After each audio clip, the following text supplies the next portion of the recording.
che la dice lunga sull'allevamento del cavallo, oltre 3.200 allevamenti, 13.000 cavalli e un fatturato di oltre 300 milioni di euro. E tra l'altro una forte attenzione, come è stato detto anche nell'intervento all'inaugurazione, per le ipovie, quindi per l'equiturismo, che ha dei margini di crescita notevolissimi, e il Veneto è in prima fila. Siamo pronti con 400 km di ipovie, ovviamente tutte tabellate, censite, con parcheggi come punto di riferimento. Direi che ogni provincia avrà almeno una decina di parcheggi dislocati nei territori provinciali, che saranno un po' interpretati come le piste da sci. Tu arrivi, lasci l'auto, ti metti gli sci e cominci a visitare, ovviamente in quel caso le piste, in questo caso le nostre ipovie.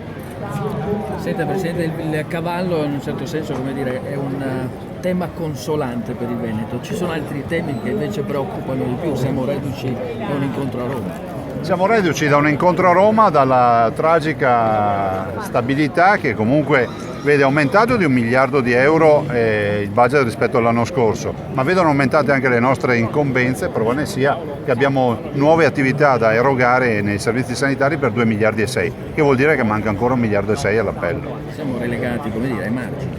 Beh, c'è la verità che alcune regioni sprecano tanto, non sono virtuose, e per punire queste regioni ci vorrebbero i costi standard, cioè obbligarli a vivere con i nostri costi di pubblica amministrazione. Il governo non ha il coraggio, per cui taglia un po' a tutti, premia Caino e ovviamente penalizza Abele.